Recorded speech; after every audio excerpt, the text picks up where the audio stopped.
Hello and welcome. I am Annette Reeder from thebiblicalnutritionist.com, and today it's all about teaching you my favorite chocolate cake recipe.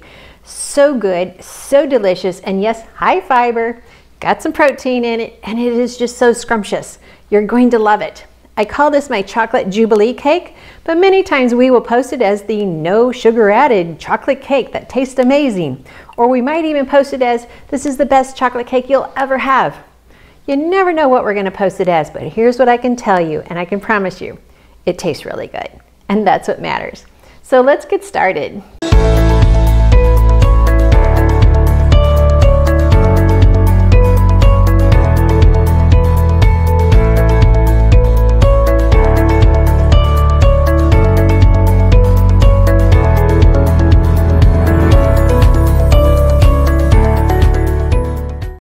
In the notes below the link to the recipe. We already have this on our website because it is a favorite that I send people to all the time.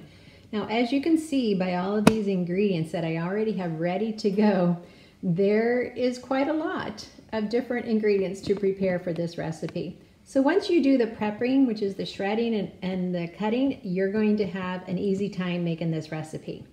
So what we're going to do is we're going to first mix together our dry ingredients. I'm going to mix in 1 2/3 cup of flour.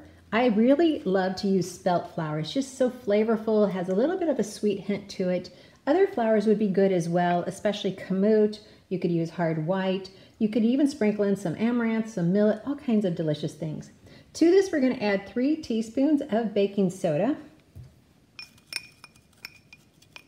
And that may seem like a lot, but when we do the fresh milling, our cakes don't always rise as high and as light as if we'd use white flour, so we need to use a little bit extra leavening. Now I have some salt mixed in with my baking powder. My baking powder is 1 teaspoon, and then I put in a 1/2 teaspoon of salt mixed together. To this, I'm also going to go ahead and add our cocoa powder, 3 tablespoons. And this will be our dry ingredients. I really want them thoroughly mixed. You do not want chunks of baking soda or baking powder in your cooked food, in your baked goods, because it will taste horrible. All right, that is ready. So we're just going to set that aside until later. Now we're going to use our food processor. Now to get the zucchini, the carrots, and the beets ready, it's good to have a good food processor that has a slicer shredder on it.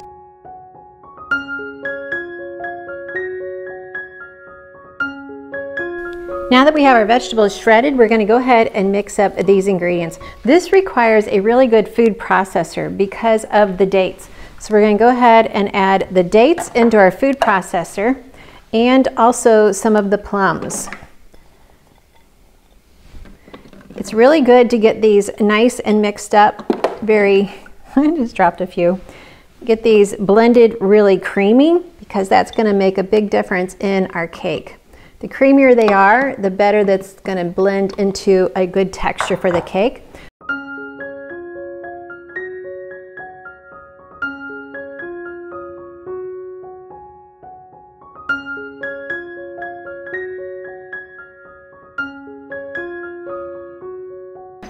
Okay, I'm going to go ahead and add some banana just to help with the creaminess.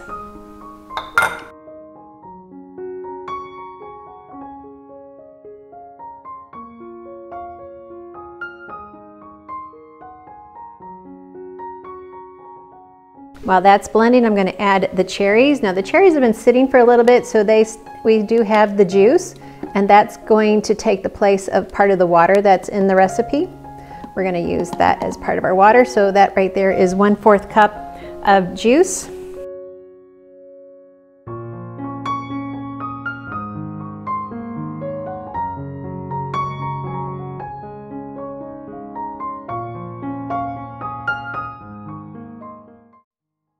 Now we're going to go ahead and just take a peek at the creaminess and see how it looks, because we want this to blend really well in our recipe. We don't want lots of big chunks. Okay, so we have some small chunks, which is fine, but this is very creamy. I hope you can see how good that looks.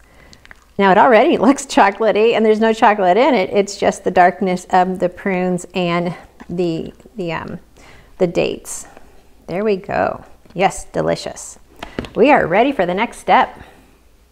Now for this step, we're going to go ahead and mix this right in. Just take it and dump it right into our flour ingredients, our flour mixture.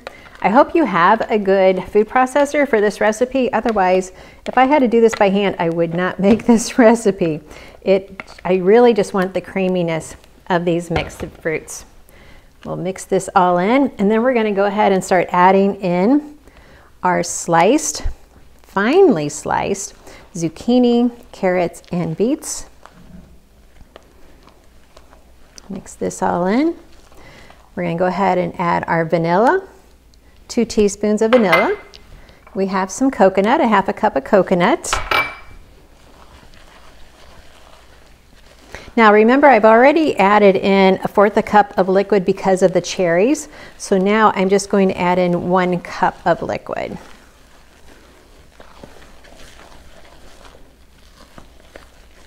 Yum, yum, yum, total yum. I just kind of cleaned out our food processor a little bit, got those leftover, that creaminess put in. We've got our carrots and our zucchini and our beets. There we go. And then we will add in our nuts. This is like eating a salad and a cake.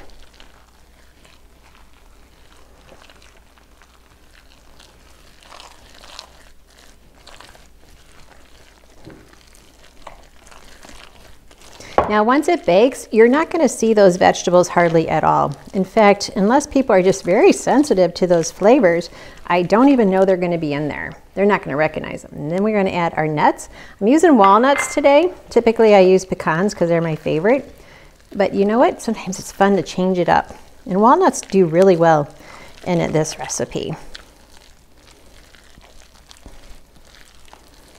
Okay, our cake mix is ready. Let me get my pan out and we'll get it baked.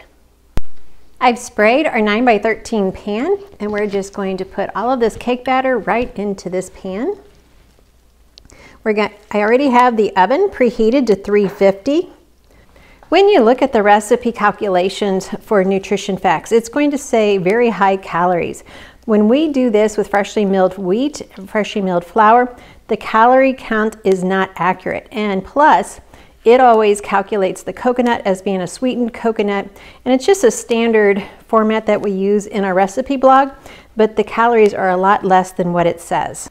We are going to bake this at 350 for 1 hour, and then we're going to just keep checking it to make sure it's clean on a knife or a toothpick, whatever you use to check your cakes. While our cake is in the oven, we're going to go ahead and make the sauce. This is the topping. I use this sauce for several recipes. You could use this sauce, it could be a cherry, a strawberry, a blueberry, or just a chocolate sauce. And you could use it on top of ice cream, waffles. You could use it on top of the Baked Fruit Delight, which is another one of my favorite go-tos for my favorite desserts. And we're going to use it on our chocolate cake. So now we're going to make that, get it nice and chilled for when our cake is nice and cooled. Our icing or topping ingredients are going to include nuts. Now the recipe can either have half macadamia nuts or half raw cashews. I'm actually going to use all raw cashews. And so raw would be unroasted. It would just be just raw cashews. To this we're going to add our dates, 2/3 of a cup of dates. Make sure they're pitted. You do not want pits in your recipe. And to this, well, let's just go ahead and cream this a little bit. You can kind of see we have really fine particles. To this, we're going to add our cherries, which would be a half a cup of thawed frozen cherries. We're going to add our vanilla, a teaspoon of vanilla, and our cocoa powder. So 3 tablespoons of cocoa powder. And that's going to create a deep chocolate flavor. I want to give you an idea what it looks like. You can see it's kind of a chocolatey paste. It's very thick because I haven't added in the milk yet. So it's almost like a fudge consistency. And that's what it looks like. So we're going to add enough milk. So you can use up to 1 cup of milk. I typically don't use that much. I want a good creamy texture, but I don't want it runny.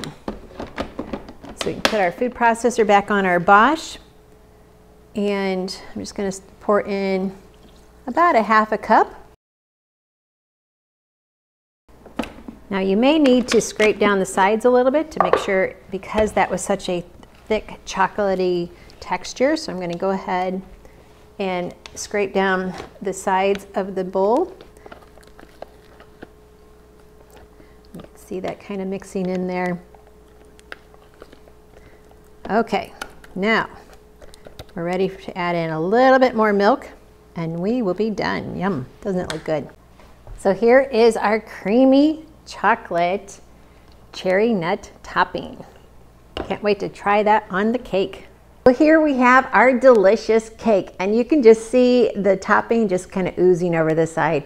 I might have put a little bit too much topping on this, but when you look at the ingredients and you just say, wow, that's incredibly healthful options to put in that topping, you know you're onto something good. So I really hope you enjoy this cake. I look forward to reading your comments down below. Now let me just give you a few optional tips. If you feel like the beets, your family's not going to go for it, you can leave them out. You can leave out the beets, you can leave out the zucchini, you can leave out the carrots. Now mind you, the zucchini specifically will add more moisture to the cake and just make it really rich and moist, more so than the carrots and the beets. They just add nutritional value. So I would keep the zucchini in as much as possible, but if you need to leave the beets out because you feel like, oh, my family's going to catch that, then that's okay. You could vary the nuts, you could vary the flours, you can vary a lot of things. You could add a little bit more salt. You could do so much with this. Instead of applesauce, you could use apple butter, you could use pumpkin butter, sweet potato butter. I have all of those in my pantry that I've made, and it will just vary the taste a little bit, but it will still be amazingly scrumptious. A lot of ways you can change this recipe up. Just keep the main ingredients, your flour, your baking soda, those things, because we need the texture to work. Okay, I hope you love it as much as I do. Okay, yeah, you may have noticed I changed my hair because the first video of this, the ending, flopped, and so I didn't realize it till after I was done, so I had to make the cake again, so we get to enjoy it twice. And anyway, so I hope you love this. Be sure and give it a thumbs up. I love connecting with you in the comments, and be sure and hit subscribe, the bell, and don't forget this, share this with 3 of your friends. Thanks for watching, and remember, God loves you. He's loved you from the moment of conception. He loves you with an everlasting love. It's even incomprehensible what that love entails and the depth of that love, because we're not used to it. We're used to the worldly type of love, which comes and goes. But God's love doesn't. It's everlasting. And that's why you're important to Him, and that's why I'm here to help you understand God loves you. Thanks for watching.